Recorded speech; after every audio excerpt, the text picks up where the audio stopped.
वळूयात पुढच्या बातमीकडे। आजपासून राज्य विधिमंडळाच्या अर्थसंकल्पीय अधिवेशनाला सुरुवात होते आणि या अधिवेशनात तीव्र राजकीय संघर्षाचे पडसाद उमटण्याची शक्यता आहे। राज्यपाल रमेश बैस यांच्या अभिभाषणाने अधिवेशनाला प्रारंभ होणार असून 9 मार्चला अर्थसंकल्प मांडण्यात येणार आहे। तत्पूर्वी 8 मार्चला राज्याचा आर्थिक सर्वेक्षण अहवाल विधिमंडळात मांडण्यात येणार आहे।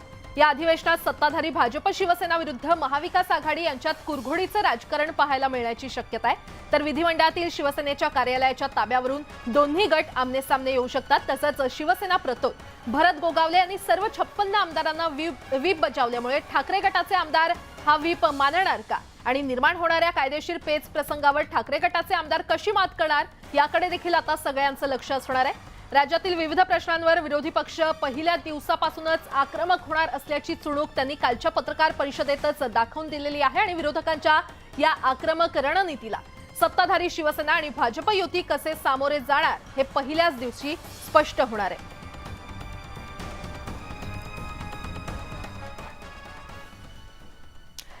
दरम्यान अर्थसंकल्पीय अधिवेशनाच्या पार्श्वभूमीवर विरोधी पक्ष नेते अजित पवार यांच्या दालनामध्ये विरोधी पक्षांची बैठक पार पडते। याशिवाय महाविकास आघाडीमधील पक्षांच्या स्वतंत्र बैठका सुद्धा पार पडणार आहेत। 10 वाजता काँग्रेस आणि ठाकरे गटाची बैठक होणार असून विविध मुद्द्यांवर सरकारला घेण्यासाठी विरोधकांची रणनीती या बैठकीमध्ये ठरण्याची शक्यता आहे।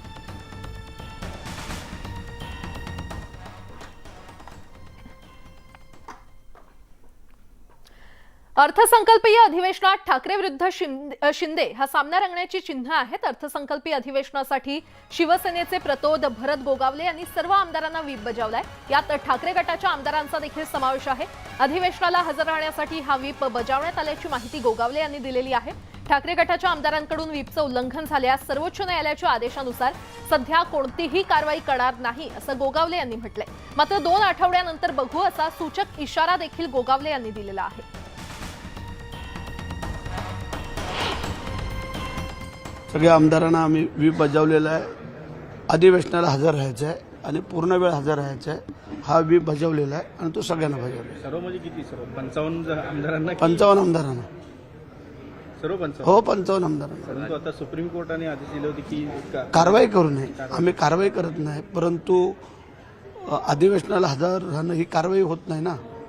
काय हा व्हीप आहे की तुम्ही सगळ्यांनी तिथं हजर राहावं, त्यानंतर आम्हाला कळलं कोण हजर राहते आणि कोण हजर राहत नाही। सुनील प्रभू असतील, आदित्य ठाकरे असतील, यांना देखील तुम्ही हो, सगळं